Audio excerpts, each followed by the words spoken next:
집주인을 보자. 입이 떡 벌어졌다. 이게 말이 이상하죠, 그죠? 예, 말이. 집주인을 봤는데 왜 입이 떡 벌어졌을까요? 자, 그 단서는 여기에 있습니다. 6년새 외국인 임대인 수 증가율 보세요. 103.2%입니다. 와, 엄청 늘었다는 거죠. 2배 늘었다는 거잖아요. 2배가 더 늘었다는 이야기잖아요. 대한민국에. 이제는요, 이 정도 되면 말입니다. 예, 외국인 집주인의 한국인 세입자, 저는 당연히 일어날 수 있다고 생각합니다. 워낙 많이 늘어나니까 말입니다. 실제로도 한번 보세요, 여러분. 얼마나 늘어나는지. 2016년까지만 하더라도 외국인 임대인 수는 8,603명이었어요. 그러던 것이 늘어나기 시작하더니요, 2019년에는 1114명까지 늘었고요. 10,000명을 넘어섰습니다. 그러다가 쭉 오다가 2022년에는 17,477명까지 늘었습니다. 무려 6년 사이에 103.2%가 늘어난 거죠. 8,874명이 늘었으니까 외국인 임대인이 굉장히 크게 늘죠. 네. 물론 말입니다. 2023년도 2022년보다 더 크지만 커졌지 결코 적어질 것 같지는 않습니다. 예, 그만큼 말입니다. 외국인 임대인이 많아졌다는 이야기고요. 집주인 보자. 입이 떡 벌어졌다. 왜 벌어졌을까? 아니, 이렇게 외국인 임대인이 많은데 이 임대인 중에 말입니다. 진짜 많은 사람이 중국인이라는 사실이에요. 실제로 보면 여러분 무섭습니다. 예, 이게 데이터가 정확한 게 별로 없어요. 외국인들이 우리나라에서 집을 얼마나 갖고 있는지, 땅을 얼마나 갖고 있는지 이런 데이터가 제대로 아직 안 모였어요. 문재인 정부에서는 아예 없었고요. 윤석열 정부에서 이걸 만든다고 이야기는 했는데 아직 체계적으로 나오는 것 같지는 않습니다. 그렇지만 예, 이 임대인 수 중에 말입니다. 임대인 중에 예, 실제 중국인이 얼마나 될 거냐 하는 비율을 나타낼 수 있는 것을 간접적으로 보면 말입니다. 집합건물 소유권 이전 등기 중국인 비율을 보면 됩니다. 집합건물이라는 게 아파트나 빌라를 말하잖아요.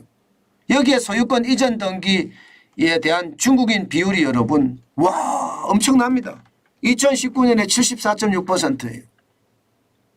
2020년에는 73.3%고요. 2021년에 71.8%, 2022년 69.8%예요. 점점 줄어는 가지만 진짜 장난 아니죠. 네.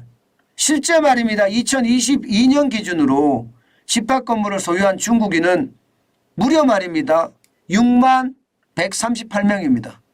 6만 138명. 여러분, 집합 건물이라는 게 아파트나 빌라인데 6만 명 이상이 우리나라에서 중국인이 가지고 있대요. 저는 이게 진짜 집주인을 보면 입이 딱 벌어질 수 있는 그런 요소라고 생각해요. 첫 번째, 입이 딱 벌어지는 이유는요. 중국인에게 보증금 맡기기가 진짜 어렵지 않을까요? 아니 중국인이 언제 먹튀를 하면 어떻게 합니까? 먹튀 감당할 수 있겠습니까? 아니 그러면 이들하고 계약을 하려고 그러면 돈을 줘야 되는데 여건 보고 줘야 되나요? 여건 보고 줘야 되겠죠. 그런데 만약에 먹튀를 하면요. 그거 들고 튀면요. 예를 들어서 역전세란이 많이 일어나잖아요. 실제 시세보다가 전세 가격이 비싼 경우가 많잖아요. 요즘 같을 때는. 먹고 튀면요. 그러니까 더 불안하고 무서운 거죠. 그러니까 입이 떡 벌어지는 거예요. 두 번째는요. 아니 대한민국은 중국에서 땅을 가질 수 있나요? 대한민국은 중국에서 아파트를 가질 수 있나요? 저는 이거 생각해 봐야 된다고 생각합니다.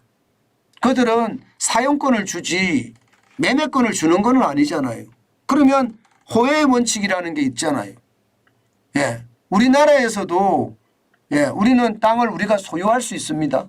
이 자본주의이기 때문에. 중국은 사회주의이기 때문에 땅을 소유할 수 없습니다.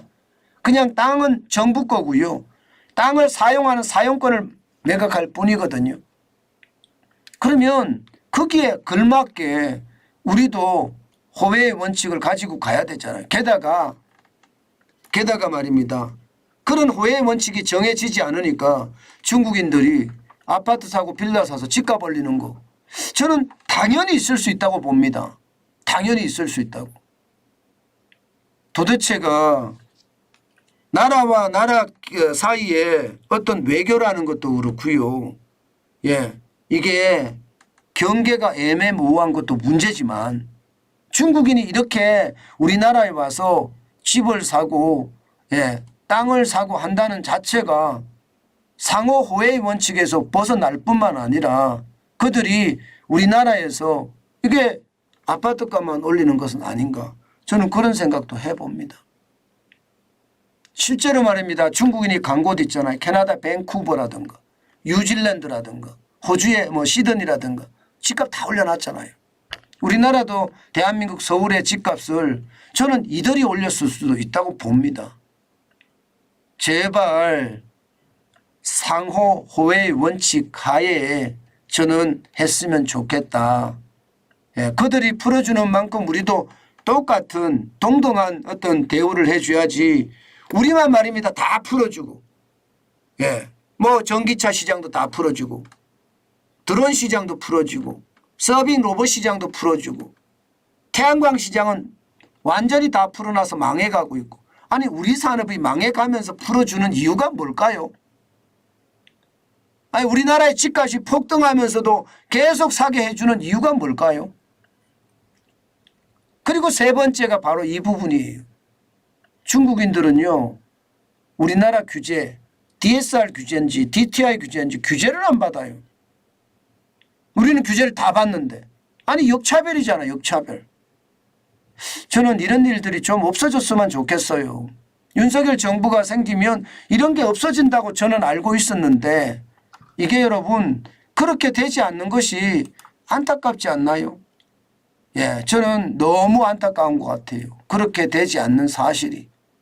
제발 대한민국이 대한민국다워져야 된다. 대한민국이잖아요.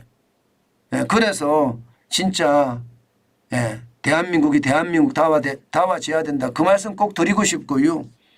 핵심은요. 중국인 집주인의 세입자로 들어가는 것은 진짜 조심하셔야 돼요. 네.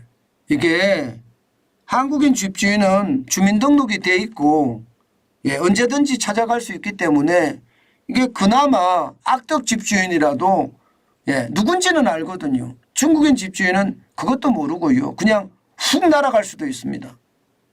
저는 여러분 중국인 집주인이다 하면 계약 예, 한국인 세입자가 계약하는 거 굉장히 망설이고 또 망설여야 될 것 같아요. 쉽게 저는 계약하는 거 찬성하지 않습니다. 언제든 말입니다. 먹튀할 수 있는 게 저는 중국인들이라고 생각하거든요. 그렇기 때문에 조심하시고 또 조심하는 거 잊지 말았으면 좋겠습니다. 이 국가가 이런 것을 예, 보호해 줘야 되는데 그게 안 된다는 게 참 안타깝기는 하네요. 앞으로 더 잘 되겠죠. 잘 되는 것을 믿고 우리는 박수를 치면서 응원해 줘야 되겠죠. 두고 봅시다.